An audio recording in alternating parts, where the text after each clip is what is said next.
Father, I thank you for today. Thank you for technology allowing me to have a conversation with Elizabeth halfway across the world. And I know that you want me to talk to her because her testimony can just encourage so many people to know that you are real and that you care about us. You care about children. You care about everyone, everywhere, wherever they're living, whatever country they're in. We are all your children. And I just pray that Elizabeth's testimony would just bring hope and healing. And I thank you for her courage and her bravery to survive and to care for others and just to share her story today. I pray that her testimony would lead people closer to you. In Jesus' name we pray. Amen. Amen. Amen. Thank you. Yes. Well, welcome to Only Love Today. I know that I am in trouble because I forgot to grab tissues. Because this is definitely, it's not fun. I don't know why it's not funny. But it's definitely a conversation that's going to be harder for a lot of moms to hear, especially in American culture where we have brokenness, pain, and loss, but it looks very different than our guest, Elizabeth Mmbone. So I'm excited to introduce you to her today because I've read her book, Built from the Ashes of Adversity, and I've gotten to know a little bit about her through my parents and their work in Africa. But let me just read a few things to you to introduce Elizabeth to you. Elizabeth is a dedicated chronic disease epidemiologist with a master's degree in epidemiology, which is the study of epidemics, right? The study of Yeah. health epidemics. But she was born and raised in a small rural village in Kenya, and she's worked in hospitals all across Kenya and West Africa and with the Centers for Disease Control, the CDC. She has traveled to over 30 countries for conferences and projects, bringing a global perspective to her work. Elizabeth is also the founder of Champions of Women's Hope, which is an organization that empowers young women and transforms lives. She's a passionate writer and has written over 25 nonfiction books in health and fitness and has published 2 books under her own pen name. And one of the books that she's written is called Built from the Ashes of Adversity, and I will share a link to this in the show notes of the podcast, but it is her testimony of her life and what God has done to bring her from a small rural village, losing family and facing all kinds of adversity we can only imagine, to becoming a healthcare worker traveling the world. And she's engaged. So life is moving forward. So congratulations. Thank you. But I wanted to ask, we've never met in person, but I got connected first with Elizabeth's story when my parents came home from Africa and they told me about you. And I was trying to pinpoint how many years ago that was that you maybe met them. Because did you meet at Shangri-La? Yes, I met your parents in 2013. 2013. When 2013? yes, when they first came to Kenya. I didn't realize it was that long ago. Okay. Yes. So at Shangri-La Orphanage, which is where you were, so 11 years ago, Yes, about. 11. Yeah. Okay. And can you kind of tell us, okay, we understand that you're in healthcare, but what do you do every day? What does it look like? And where are you working right now? Wow. Thank you so much. That's amazing. So as you mentioned, I am an epidemiologist and I specialize in chronic diseases. So I'm a chronic disease epidemiologist. So I basically I basically focus on researching on chronic diseases and trying to find solutions for try to find solutions for long-term health challenges such as HIV and AIDS, Okay. cancer, So you're diabetes. not so you're not working with like clients or caring for people as much. You're more on the research side of things. Perfect. Yeah, I'm more at the research center, and that's what I like. Like, I don't, at first, before I had my master's degree, I used to work in hospitals, and I was having an engagement working with patients directly. But after doing my master's degree, uh, things get easier. So, yeah, the more you get education, the less you are needed at the hospital, and the less work you do for more pay. The more education, the less work you do for more pay. That's excellent. That's Yeah. amazing. I think that, the Lord, obviously, with your story that we're going to talk about, but God knew that you needed to be studying epidemics because there was one. And I'm sure that you've seen all kinds of crazy stories around the world and living through an epidemic um, all over.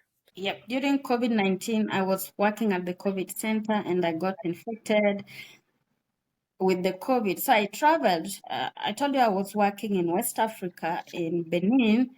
So when I went there, they found out that I was COVID positive and I was admitted. I stayed in ICU for 2 weeks. Wow, It was crazy. Yeah. that's crazy. I'm glad you're healthy and strong for sure. Yes. Well, can you take us back just to here you are traveling the world, working, you have a master's degree, but you were born in a small rural village. Can you take us back to your childhood and just paint us a picture of what that would look like? Because I'm interviewing you in a home on a laptop or phone with internet, but that's not really what you grew up with. So could you introduce us to your family and tell us a little bit about what your childhood looked like in your home? My childhood story is kind of, I don't know how to describe it, but it's crazy. I get somehow nervous when I want to share about it or something like that. I grew up in a very broken family. In my book, actually, I have uh, two sisters and one brother that I haven't mentioned about. And if I tell you about them, it's something crazy. So I was born to, let me just start right away. I was born to a widowed mom, and my father died way back before I was born. So I didn't have a chance to meet him. So I grew up with my mom, a single mother, and our home was this humble, modest hut with mud walls and leaky grass thatched roof. But there was love between my mom, my sister Josephine, and our young newborn baby. Our newborn baby, who was my sister's son. So the other two sisters of mine, our oldest, who is 51 now, she had gotten married long, long time ago before and she never used to come. I don't know what was happening, but I never saw her. So I just lived to know my sister Josephine and my mom. My brother was on the street struggling with drug addiction and other crazy stuffs. My other sister was living with a family that mistreated her, and she was still young. She was a minor. Unfortunately, she was impregnated and infected with the HIV and AIDS and crazy stuffs. So she couldn't come back home despite all those things because of the poverty and everything that was going back at our home. She was out there struggling to make ends meet for herself. Unfortunately, crazy things happened and we almost lost her. Thank God she's still alive. And okay, Wow. yeah. So So growing up though, you had several sisters and brother, but in your home was your mom, Josephine, and then Yes. your sister's baby who you'll share about. So it was basically the three of you. Is that right? Yes. Okay. Yes. And how did your mom provide for you, or what kind of work did she have to do as a single mom? My mom, since she didn't have any education, she didn't have any formal job. So she just used to work in people's farms, and sometimes she would make pots using mud and then sells them, and we could survive. And I used to help too. Sometimes I would go with her to the farm and try to help her because she was breaking her back, and if she has to dig a large portion of land, I would go and help. But my sister Josephine was pregnant, and she couldn't do such heavy work, so we just let her stay at home. Hmm. So me living with my sister and my mom, everything was just okay. We didn't see any problem because most families were suffering. So we were like, okay, it's a norm in this community. But then a problem started when my sister fell sick. My sister was in high school. She was doing her third year in high school, and she got pregnant. And before she got to that school, my mom really struggled. And the mistake that she did was selling part of the land that she inherited from my father to take her to school. So when my sister got pregnant, the man who impregnated her denied the responsibility and said, "It was not me. Find the man that gave you the pregnancy." So right away, depression kicked in to stress my sister because we were all working hard for her and depending on her, saying that, hoping that in future she's gonna change our lives. But then she's here pregnant. Now she has to drop out of school. The father of the baby has denied the responsibility. So she developed depression and she became sick like crazy. Hmm. In that process, she's still sick. My mom starts getting threats from my dad's nephews that she has to leave the land that she inherited from my father, like she doesn't have the rights to it. And actually, land inheritance dispute had put our family, had set it apart, and just out of jealous. They were claiming that my dad inherited the largest portion from my father, and that created resentment. Hmm. So So, in your culture, like a lot of times over here, if your spouse dies, like, because you're married, like what's yours is his. But where you were at, because your father had passed away, his family was trying to take back their yeah, land. yes, and especially that, that has been very common. In fact, right now it's better, but long time ago in the 1990s, it used to be crazy. Once your husband dies, you don't have any right. You are useless because land is passed on to men. So Okay. once you lose your husband, you just become useless. So your mom and your sick sister are in your rural mud home being threatened by Yes. family. We are being threatened and they are coming looking for my mother. So my mom didn't go anywhere because she had to provide. My sister is sick. But then my sister's sickness worsened and we had to go to a hospital. And we were told at the hospital that, you know what, by then my sister was now, I think, 5.5 months in pregnant.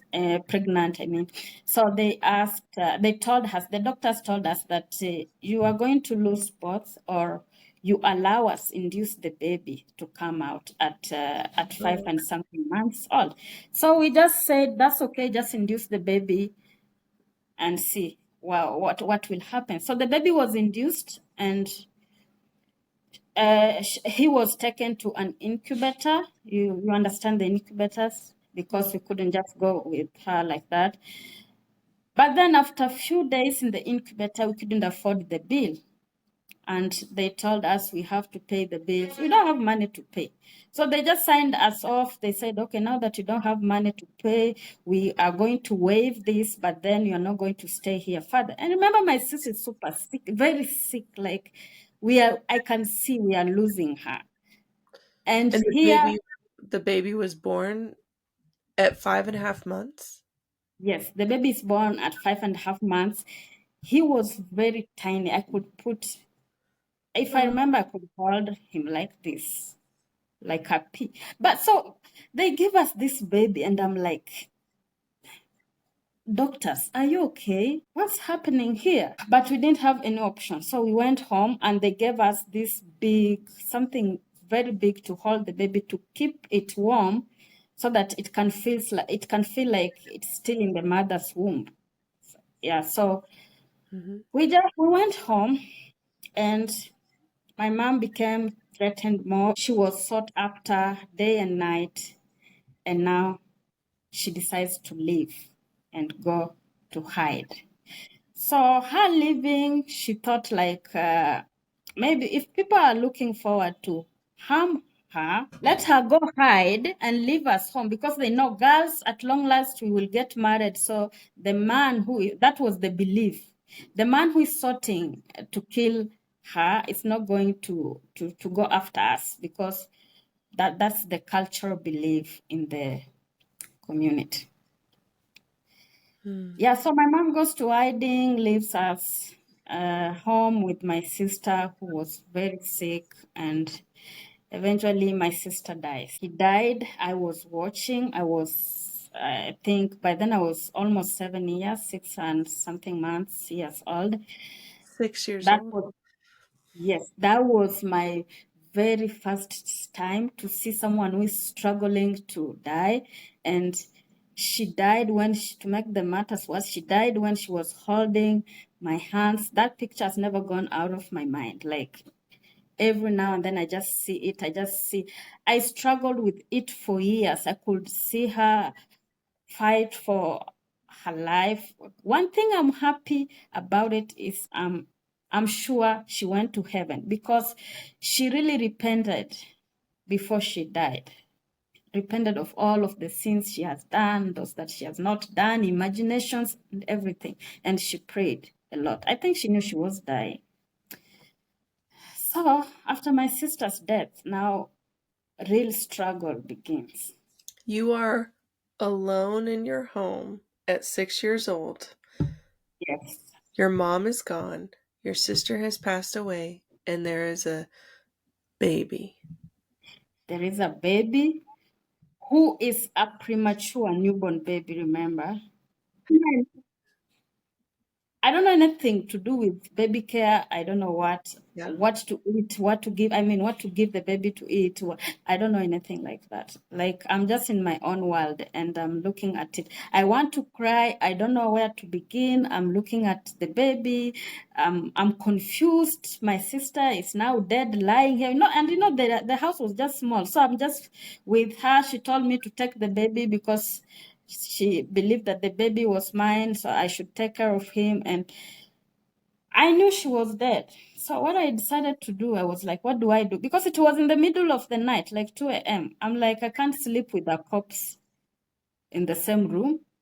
I had superstitions and so many things, so I couldn't survive that. So I'm like, And your what am I baby, the baby was how old when she passed away? The baby is now, I think, 2 months or 1 and something months Oh, wow. after birth. Yes. Okay. So what I did, I just picked the baby because I couldn't leave the baby behind at night, 2 a.m. We don't have street lights then here in the villages, even now. But I could see the roads were, you haven't been to a Kenyan village. The roads are bushy and you can't see where you're going. And especially during the night, you can't see anything. I don't have flashlight, no nothing. So I just grabbed the baby. I think God just helped me. And I was running. I had to run like a mile a mile to my neighbor, who is Penina now, because that's the neighbor that cared about us. So Mm. I ran to her with the baby, and I was crying and confused. So when Penina heard, she was also confused looking at me. I told her the news, and she followed me that same night to our home. So we buried. So she came home, she helped me push, just finish baby outside. I mean, to the next, the hut was just divided into two, where to sleep and where to cook and eat. And so we dragged the body from where we sleep to this other room where we cook, and so that anybody who wants to come and see it can just enter without having to go to our bedroom.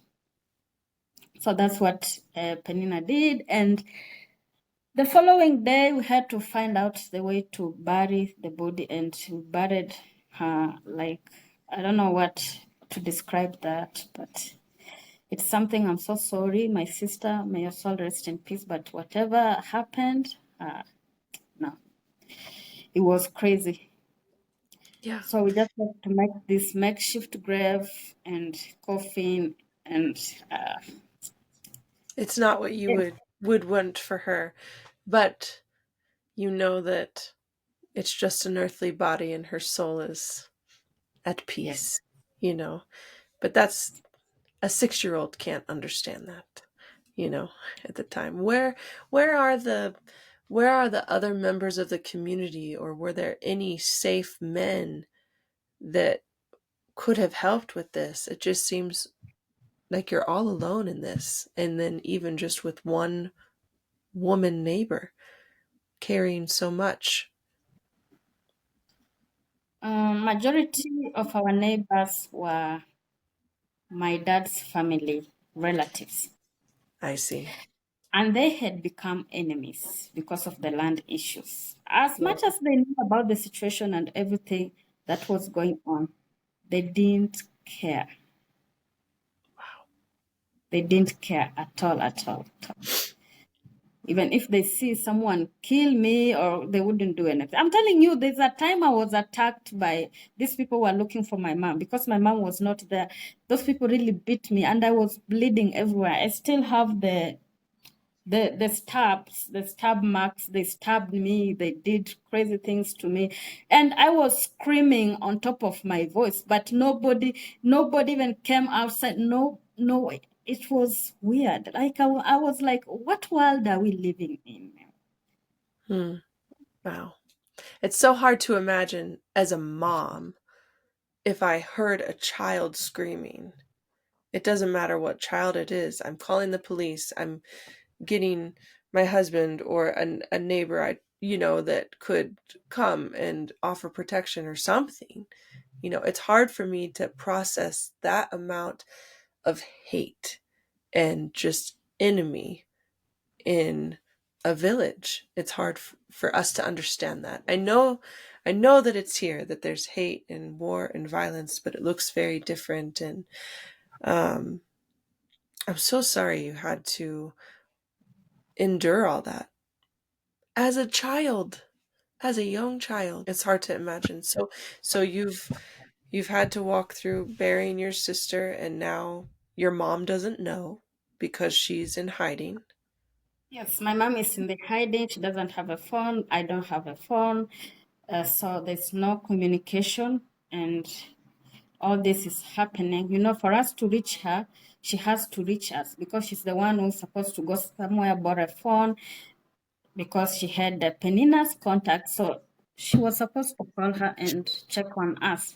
But then she didn't do so until around, was it like 3 weeks or something like that? That's when she called, and we broke her the news. And this whole time you're caring for an 8-week-old baby? Yes, I'm caring for an 8-week-old baby. I had a cow that I used to milk, and then I would sell the milk in exchange for some food, and the same milk I will use it to feed the baby. But there was also another distant neighbor far from where I used to live. I don't know how she heard of the story, but she used to supply us with milk and some food too for the baby.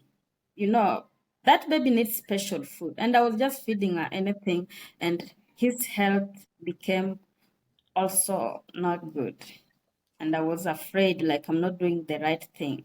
So I talked to my teachers, and I think they talked to someone, or I'm not sure. I just saw this neighbor telling me to go there her place every day and pick some food and milk.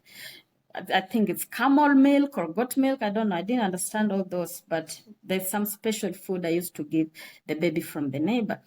So I would do all those with the baby. I would just leave her in the house. Sometimes I used to leave her leave him on the bed and go to sell the milk. So there's this day that I left the baby. Well, we didn't have a bed. We just had this small mattress on the floor that we used to sleep on. So I left this baby there. I don't know what was running in my mind. So I was like, if I go with the baby, I will take more time. But if I go sell the milk alone, it will be quick and come back. So I just rushed to the store. It wasn't far. The store was not far away. When I'm coming back, I found a very big snake surrounding the baby all around, but I had not touched him. Oh my gosh. Like, I can't even. I'm just trying to process, like, I have a 5-year-old right now. I'm like trying to process. He can't read. He can't barely make himself food. If I left him with a baby, just that weight of responsibility, and now there's snakes in your home. You did not write about this in your book. You did not share this part in your book. That's terrible. So what did you do? You're 6 years old and you come home and there's a snake in your house around your little nephew.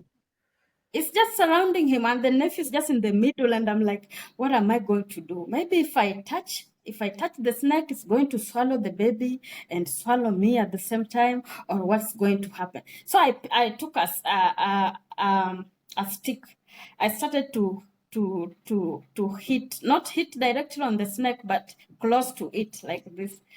And then the snake just moved and left through the roof. Nope, nope. I wanted to go to Africa to visit you, but I don't know if I can now. It's okay. I will still come. I will still come. Oh, okay. How are you doing this? But I guess in crisis, you do what you gotta do, right? You do what you have to do. You did not have help and you figured it out. I grew up this strong woman. That's why right Yes. now, actually, nothing scares me Nothing because, scares you. You've seen it all. yeah, for sure. So I was, it's after a few years, I was wondering this snake, but I think it was just maybe, I don't know whether it's an angel or I what. I've never understood what that was. Was Mm, it guarding the baby? Because it didn't touch him. mhm. That's weird. Did you ever find a picture of it to see what kind of snake it was from your memory? Did you ever find a picture of what? I have never found. I just remember it was some greenish, and I don't know. It had some brownish dots, or it Okay. was. I have never made a research to see like what kind of snake was this, but that's what happened, and I Wow. just remembered about it after I had already written the book because it's somehow funny and It's crazy. scary It's and yeah. crazy all in one. It's already yeah.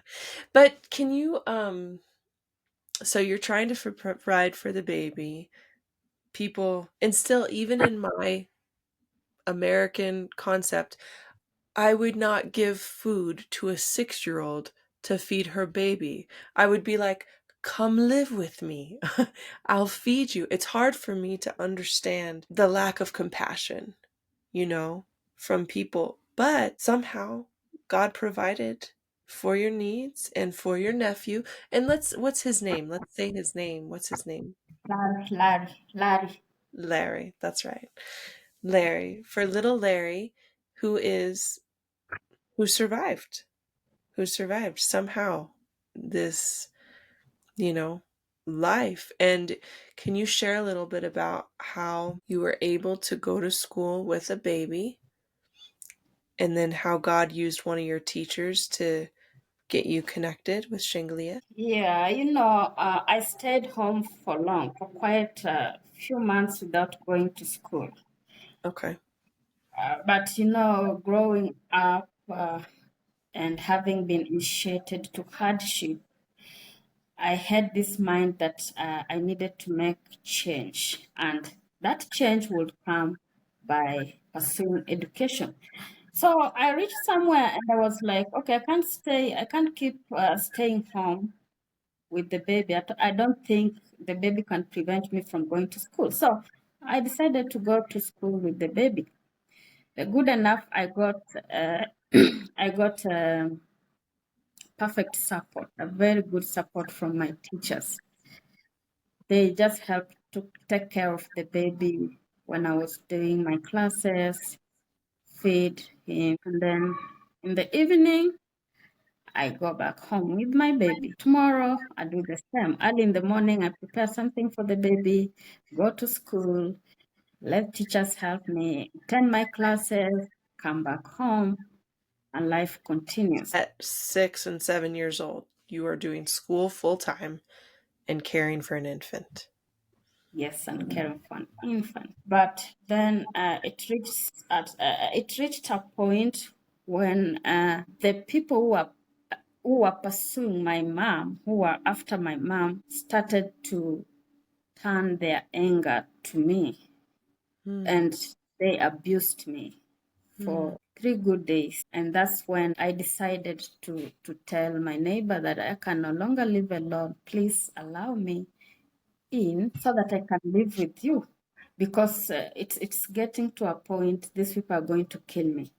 Yes, at this moment I'm not afraid of death because I have lost a lot, but still I need to make a change in our life.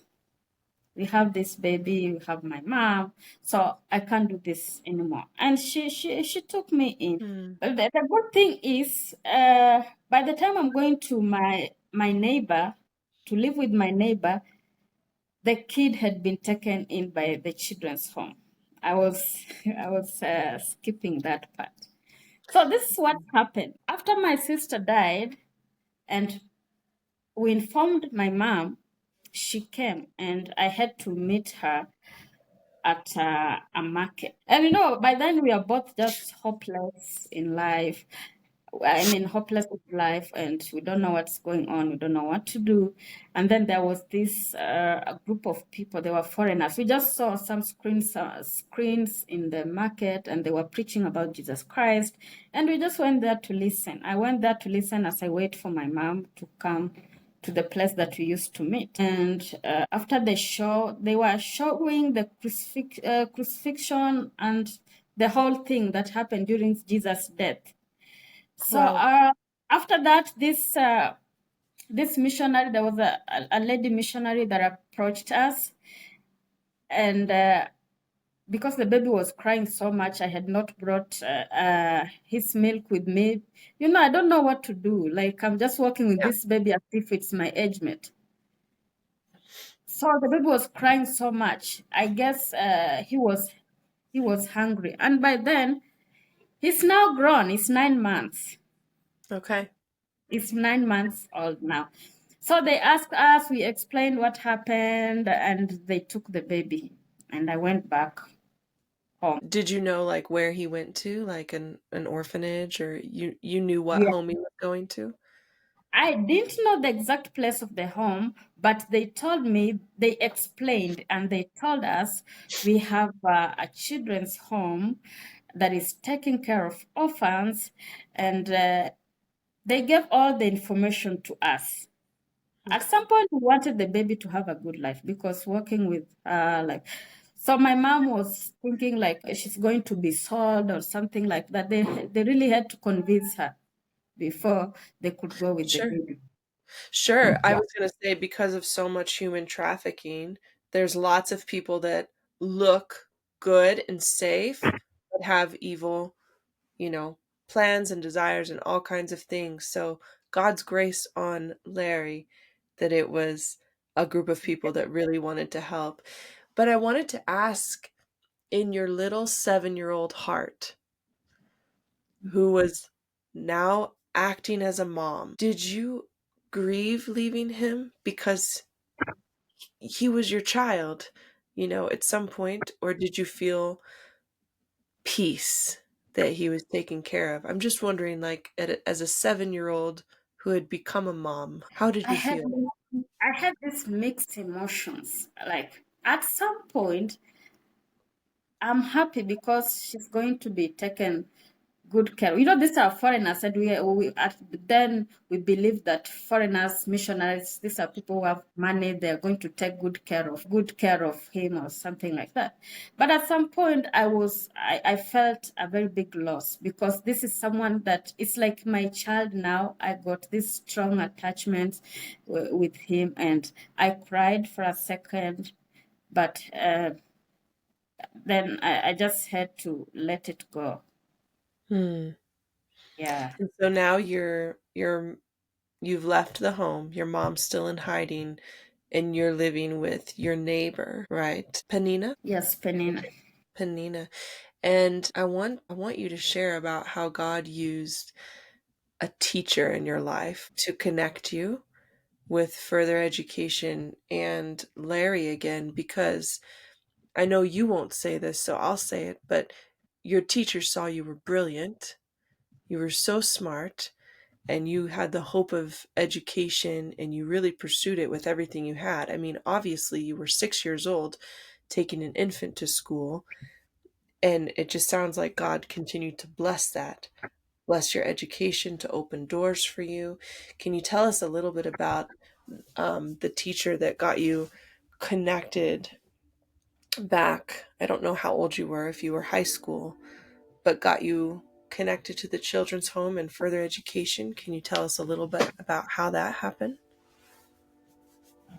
So Mr. Noah was my primary school principal, and of course, he was aware of my story and everything.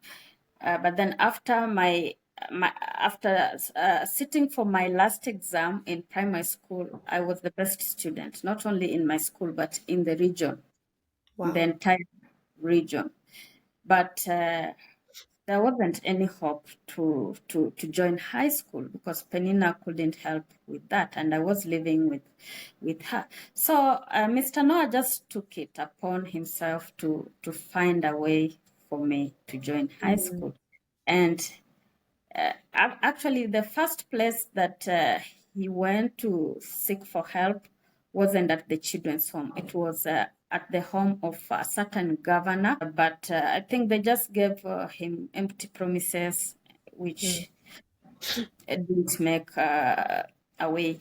So, Because high school costs a lot of money, is that right? So primary school is all the school before high school. Is that what you mean? yeah. Primary school is free. You don't need to pay a lot of money. It's just free, I think, because they're just little pennies that you need to pay. But high school, it depends with the school you've been called to. You know, I was called to a big school, an expensive school because of my performance, but then I couldn't afford that. Yeah. So Mr. Noah went to the children's home and explained to them about me. Mr. Noah doesn't know anybody in the children's home, but he just went there to talk about me, and he explained how I've been going with the baby to school, but then the baby was later taken in by a children's home or an orphanage, something like that. He explained anything. So by the time he's explaining that, the children's home directors are trying to piece, I mean, are just piecing up stuffs, and they're like, Yeah. could she be related to Larry? Because Mr. Noah mentioned Larry because they knew him. Wow. Yeah. And you didn't So even realize. at this point that it was possibility you could see Larry again in your life. You just thought he's taken care of, he's safe. And here you are, your teacher is going to the home he's in trying to this is just crazy. This is crazy. What a coincidence. Wow. But I just knew Larry is somewhere, is being taken care of. I don't want to overthink whatever happened. I'm just like, okay, when he grow up, he will know and will look for his roots. So I just had that hope, but I didn't know where Larry was. So Mr. Noah comes back the following day and tells me, I have been trying uh, to work on your issue, and I got to a children's home that I talked to, and they said they're ready and they're okay with taking you in. And I was happy. I was like, I wasn't happy because I'm being taken to a children's home, because I really wanted to live with my mother Hmm. and have that motherly love, but it didn't happen. I was happy because I was joining school. Hmm. I was going to high school, and that's the only thing I was happy about. So Mr. Moore comes the following day and takes me to the children's home. By then, I don't even have clothes. I'm just walking. If you would have looked at my skin, right now I have smooth skin. People look at me and think I was born like this. I used to have a skin like that of a fish, scaly fish with scales all over, because I don't know what was happening. I think it's the situation of the house we were living in, because it didn't have a door or something. It was just a crazy situation. So by the time I'm going there, they look at me and they're like, this one, this one is suffering. So they took me in because I had skin diseases, and they helped treat it because the children's home has a clinic. So I was treated for the disease. Hmm. But God is faithful. I get emotional when I'm sharing my story, and sometimes I cry, not because of the situation or the difficult childhood I have been through, but because of what God has bring out of that. I mean, It's that, amazing. yeah, they're just things that happen in my life, and I'm like, where could I be if this didn't happen? If it, But tell us a little bit what it was like realizing how did you feel when you found out that you're now in this children's home, they're taking care of you, you are getting health care, you're getting the education, but you find out Larry is there. How, like, tell us what that was like in your heart at that moment. wow, wow, wow. So on that day when I went to the children's home with Mr. Noah, I remember I was introduced to Kefa and Lonika, and they were talking to me. We talked a little bit, and they asked me whether I know Larry. And I was like, what am I thinking? Could this be where Larry is? I don't, I didn't even hesitate. I was like, yes, of course, he's my nephew. And they told me, I remember, what did Kefa tell me?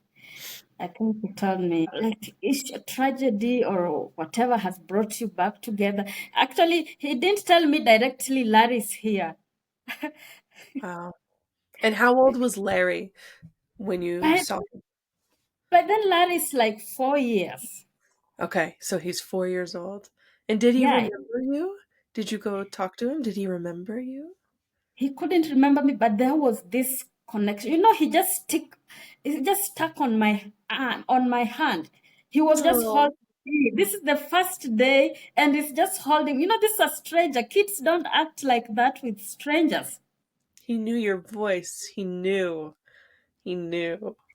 It was so. But while I was talking to Kefa and Lonika, I see a kid somewhere, and this kid is, oh my goodness, he has really changed. He's brown. He's healthy, full of life, just laughing and darting around. So For me, I knew it was him. But then after one of them kids that he was playing with said, Larry, do that. Oh my goodness. I just felt like just sitting down and saying, hallelujah. Wow. Wow. Wow. Wow. Wow. I was like, now it is real. I'm here. I'm finally reunited with my nephew. Oh my Mm. goodness. So, Just the faithfulness of your teacher, just like teachers are incredible, but just the faithfulness of your teacher to take it upon himself to find a way for you and that God led him there. It's just incredible. I think that's amazing. It's not a coincidence, you know. It's just the yeah, and the Lord fact bringing you. Yeah, I really thank God for Mr. Noah and the fact that he's a man. I've heard people, mothers, motherly love. Mothers are more concerned than even fathers. But then I lived around women who, I don't know, I can't do that. I don't like to see any kid suffering at my age. I don't have my own kid, but I don't Yeah. like to see any kid anywhere suffering. Women, we are just born mothers. Yes. Yeah, I mean, nurturers. yeah, yeah, naturally, you just have this motherhood nature. But the women I grew around, oh my goodness, it's crazy. So now you're in And a children's home. You're now, getting health care. You're connected to Larry. You're you can go to bed safe and you're starting school, right? yes, now I'm at the children's home. They introduced me to Larry. Larry just stick on my hand. We walk with him around. Um, they show me where I'll be sleeping, and I'm like, oh my goodness, this is like heaven compared to where I was. Yeah, so life was amazing. At least now I can eat. I don't know, I used to have one meal or none of the meals where I was living, but now I have 3 meals. I Wow. have 3 good meals, balanced diet. I get a fruit. I had never tasted fruit. You had never tasted fruit. Oh, it's why are you laughing? You have to tell me. It's just crazy. Actually, I had never eaten a fruit. You had never eaten a fruit. Yes. The first place I ate a fruit was at the children's home. Talk of bananas, talk of pineapples, talk of watermelons. That This was is like a like lifetime. heaven. This is like Yeah, heaven. Wow. yes. I'm having milk and fruits and honey and everything. So I was Mm, like, oh my goodness, who is God? Who is God? I'm mm, here. So I joined high school, and now I don't have anything I'm worried about. Apart from my mom, there's nothing else I'm worrying about because I have my nephew with me. I'm not worried about him. I'm not worried about people who want to assault me every night. mm, I'm somewhere that is safe, and the only thing that I have to do is to study hard. mm, Yeah, so I went to high school and for 4 years. Yes, I went to high school for 4 years. Also, passed very well. I scored very good grades in high school, and at university, I was taken by a university to study medicine, one of the biggest universities in Kenya.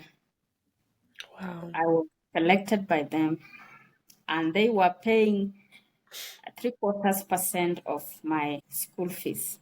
So 75% scholarship. That's amazing. Yes, so they gave me a 75% scholarship. But then at the children's home, they will take care of you. But once you become an adult, which is 18 years, you have to find your way. Mm, And at 18 years, that's when most people are getting done with high school. So, which means they never used to take anybody to college once you are done with your high school. That's where another obstacle came in. And I was like, now, my mom is still on the streets. mm. what change am I after this? What am I going to do? Getting married, and by then I hated men. Like after my sister got pregnant and someone denied responsibility, it made me hate men so much, and I never wanted anything to do with having a boyfriend. I don't know what works. No, forget. That's why I'm 30 and I'm not married and I'm not even thinking of it. I hope Chris doesn't hear this. Oh, he's gonna hear it. He's like, I'm halfway there. I got the ring on her hand. You know, I'm halfway there. Oh, but that's understandable because all you never knew a man. It sounds like before Noah, your teacher, that truly cared or offered protection or and when you have no experience like that, it's hard, I would think, to even think that a heavenly God loves you and cares for you because you're like, show me, you haven't seen um protection like that before, but now I think you are maybe starting to like men because you're engaged, I hope. For Chris's sake. you know Yeah, because especially when I was being assaulted by three men for a child is just too much. So those people really traumatized me. I yes. just understood men as people. Before Noah came, I just saw men as people who are just there to beat you and I don't know, Hmm. do what they want to you. So anyway, I didn't date.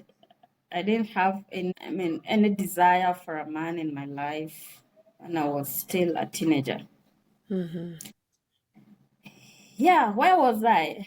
I lost it on So the way. you're so yeah. So well that's probably good though because it helped you focus on your studies, in school. So you're at the children's home, but then now you do high school and then you got into college. Fill us in a little bit about so you get into college and then obviously you've pursued further education. But what happened? Like, can you bring us up to date with where Larry is and where your mom is? I am still with Larry at the children's home, and Larry is still at the children's home right now. But before I got there, I was talking about getting to college. There was an obstacle there, and I stayed at the children's home for 9 months. Taking now, I told them I don't have anywhere to go. Just allow me to stay here, and I will be helping with kids and Mm, I would help with the cooking and teaching the kids the Bible and songs. We used to sing and teach the mhm. Bible, and that's where I met Jim and Janice. Yes, I have video of all the kids like running around singing songs even in the dark in the houses because there was not like electricity or something at this time, but that's how you met my parents is at the Shangalia Children's Home. That's awesome. That's me. That's me who used to teach them the songs. I was just still home at the children's home saying maybe in future I will join the university. So I just told them, please allow me to stay here because I don't have anywhere to go. I'll be taking care of the kids and helping around. So I stayed. Then Jim and Janice visited the children's home for their first time. They were missionaries and they were interested in the Bible, of course. So there was Janice saw me teach the kids the Bible, and I think she just loved me. Well, yes, she does love you. It's a fact. She does love you. I Yeah, know she's jealous she's not on this video call right now. She's jealous, so I think she just loved me, and the following day, she asked me. She wanted to know me more. She asked me about myself, what I want to do, and I told her, yeah, I want to do nursing. But then I'm here. She was taking a video, by the way. That's how it was. She just told me, don't worry, God will provide, and that was it. So they were in Kenya, I don't know, for a couple weeks or something like that. And they went back to the US. I was still hopeless, but then I was just not necessarily hopeless. I mean, I did have this strong strong, or assurance that I'm going to school, but I had hope that You I will needed go. you needed a little bit more money and, like, somewhere to stay?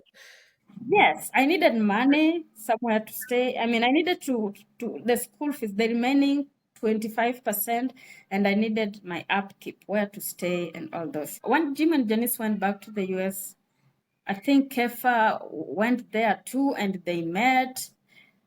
And then they sent an email to Alex, who is the manager of Shangri-La Children's Home, and they said that they had the rest of the money, the 25% of my college, so that I can join. My goodness. Wow, see God working miracles. I was I so love your happy. smile. You are. Thank you. It is. Yeah, so many I was like, miracles. hallelujah. Oh my goodness. And I went to Nairobi. By then, this is a village girl who has never stepped in any city. Now going to the largest city in Kenya. So that's the capital of Kenya. So I just went to Nairobi. I was confused, of course. Somehow they stole from me. In the city you meet different people. So I had this laptop I was given for my studies. People just stole it from me. I was a village girl anyway, so I don't know Mm, how to be sharp in the city. sure. So they took advantage of that and they stole but then I was still happy. Anyway, you've stolen my laptop, but you haven't stolen my sponsors. People were paying for my school fees, so just get out of my way.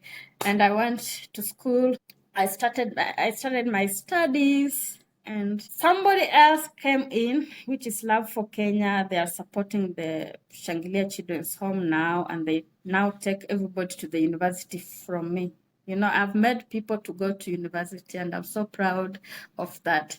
At the children's home, they never used to take anybody to a university until when I stepped to that university. So Wow. it was almost 4 years at the university, and I was done. Love for Kenya came in and they paid the rest.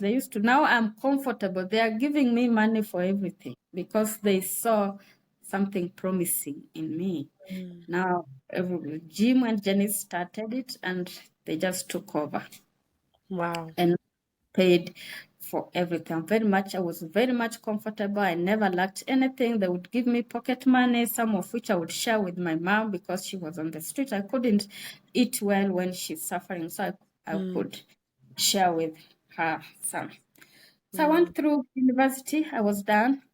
I graduated and I got a job. The wow. first job I worked with a hospital for I think a couple months or like 6 months or something like that. And then the next one I worked with the next hospital.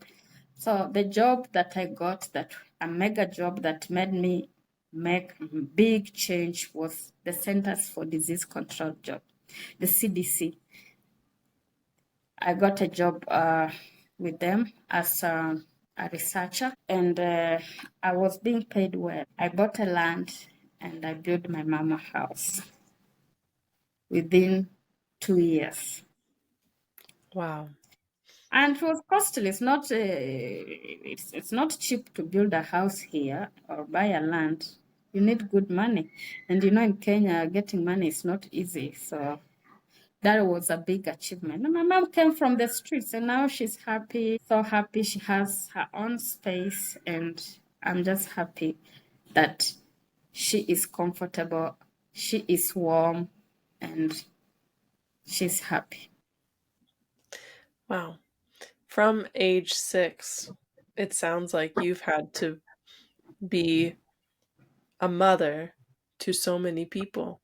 You're a mother to Larry, you're mothering and nurturing children at the children's home, and here you are caring for your own mother. And I'm caring for my own mother. I'm caring for two boys who are not my kids, not my relatives, but they don't. I told her I don't like to see anybody suffer. There's this boy that the mother died, father died. He was living with grandma died. So, people don't care. They will just leave you and stay there. But I took him and he's with Mm. my mom right now. There's another girl who got pregnant, and the father wanted to kill her because she got pregnant with another man, and the father was jealous because he took advantage of this girl and he was sleeping with her. Remember, this is your own daughter you're sleeping with. Mhm. Mm-mm. Mhm. It is crazy. So I again took that girl with the baby, and they are at my mom's place. Mm. Yeah, I take care of them and it doesn't bother me. I don't want to see people suffering. Mm. And we make the world a better place if we help, if we share the little that we have. I don't know why people hate each other, because we are just passers by in this world. None of us will go to heaven with their houses. None of us will go to heaven with these lands we are fighting about. Uh, I saw something from Jacqueline. I saw a video from, I think it was a reel, saying that our kids are the only people that we will take to heaven. So we are going to take people to heaven, but not the lands, I don't know, the buildings, the what. Yeah. Yeah. I love that your heart is still, so focused on giving what you have, whether it was a little that you were giving to feed your nephew or other children, or whether it's a lot and you're doing well and taking care of others. I mean, that is, what God says we are to do is we are blessed to be a blessing. And I'm so thankful that you are on the other side of the story and being able to be a blessing to others. Can you tell us just briefly about the Champions of Hope ministry that you started and what that does for young women in Africa?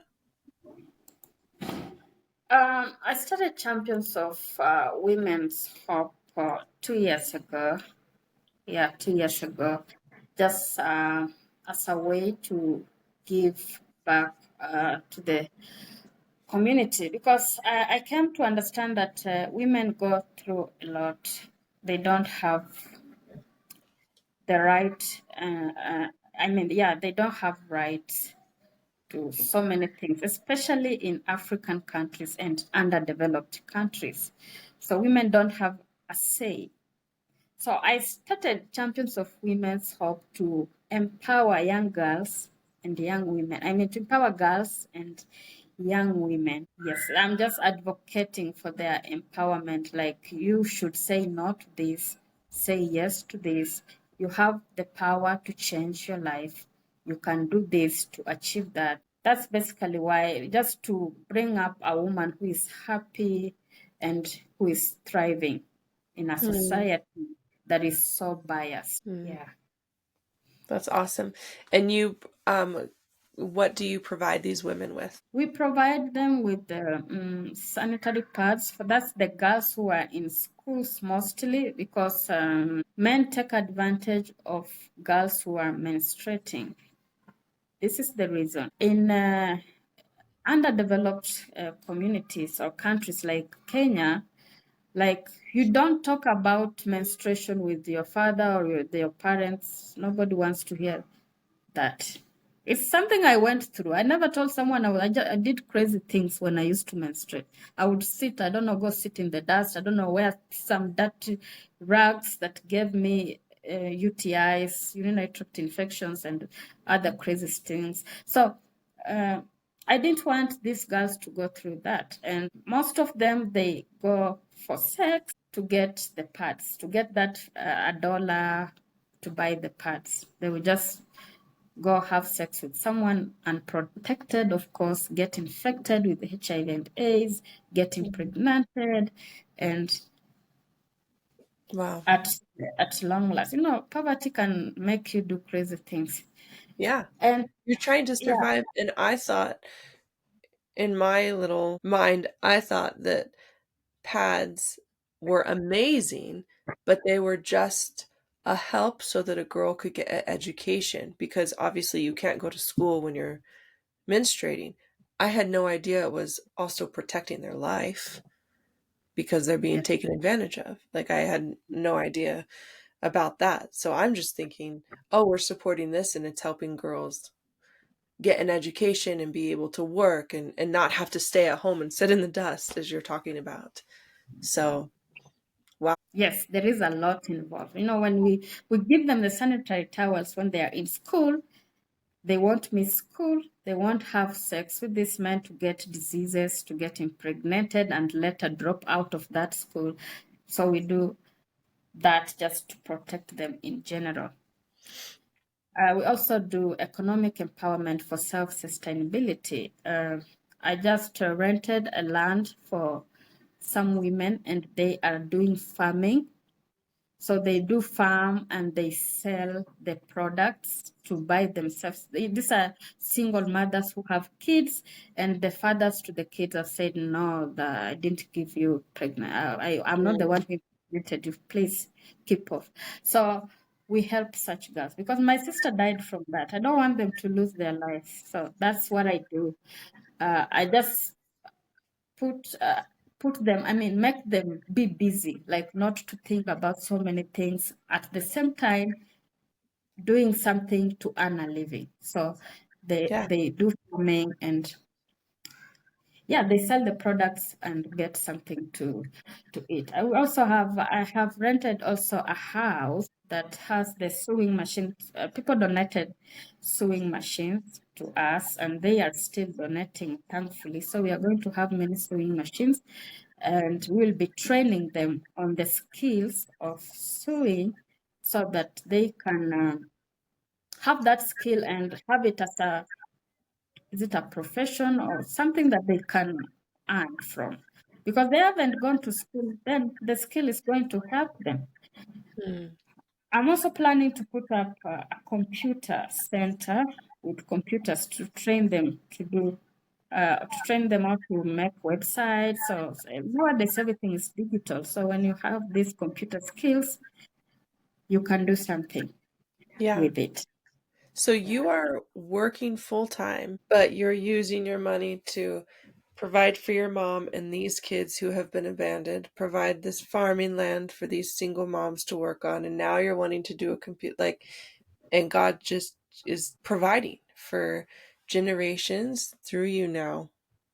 What a privilege and honor. Thank you for paying it forward and loving on people because I think it could be easy to, because it is so heavy in your heart to continue to see poverty and continue to see these things. It could be easy to choose to forget and ignore and just live a very comfortable high life.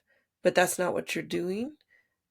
And so I just really admire that in you because there's always going to be people suffering around us, but we need to take care of who God says we're supposed to take care of. And everything, I can see that you believe that too, that everything that comes into your hands is His. Our home is His, our money is His, our food is His, and you are viewing it that way and sharing it, and God's blessing it. And I'm just so excited to see and hear all the women that are protected because of your investment and hopefully they would know that they are loved and cherished, you know, in a society that's telling them they're not. Yeah, all this, I have been around people who were not my relatives, but they stood out. I mean, they came out as if they were my relatives, and they took care of me, and they gave whatever they had, like Jim and Janice, Love for Kenya, and anybody else who has helped me. That has made it very easy for me to help. Hmm. I could choose to live, just as you've said, I could have chosen to live a very comfortable life and not think about anybody else. But then I'm like, what about these people who are suffering? Why must I have everything, but somebody somewhere is lacking everything? So that has really helped me, has really eased my heart in giving. I Mm-hmm. do. I write books. I'm a ghostwriter, and I get paid for that. Yeah. That's and awesome. all that money goes out. Like, I don't wanna just keep everything for myself when someone elsewhere is suffering. I need to help people go to school, just like the way I was helped. I need to help people have something to eat Mm-hmm. the way I was helped. Yeah. Yes, we all do. Well, thank you so much for sharing, Elizabeth, with us today. And I know that we connect on Facebook. So if you're listening to this podcast, I'll share it in the show notes, but you can find her on Facebook at Elizabeth Mmbone. And then also, she has information and a website about her Champions of Women's Hope. It's chawho.org. And then there's also email information there. So, and also, I'll show a link to her book that she self-published, which is a little bit more in depth than we talked about today. Her testimony, it's called Built from the Ashes of Adversity. And so, if you're listening to this podcast, you know that when you make a purchase of this book, or you connect with Elizabeth and give to the organizations that she has started, that your money is going to a good place, and it's actually really helping people in need and supporting the least of these. So thank you so much for coming on today. I'm just privileged to sit and listen and learn from you and hear from you. And honestly, sometimes I can have my own doubts of God working, and where are you in this darkness? And not everybody's story gets a happy ending because of the darkness of this world. But hearing your story is just making me want to sing a hallelujah and glorify God and give him praise and tell others that he is real. He is still working miracles, even though there's darkness and pain, and we don't know all the why, the reasons some of these things happen. But you just shared so many miracles today that point to God's goodness and favor. And so thank you. Thank you for sharing that. Thank you so much. Thank you for joining the Only Love Today podcast. I hope you were encouraged to look like love no matter where God has you. If you want to learn more about what we discussed, be sure to check out the show notes and head on over to onlylovetoday.com. If you were encouraged by this conversation, please share it with a friend, and be sure to subscribe so you never miss an episode. Remember, whatever happens today, before you respond, stop and think, only love today.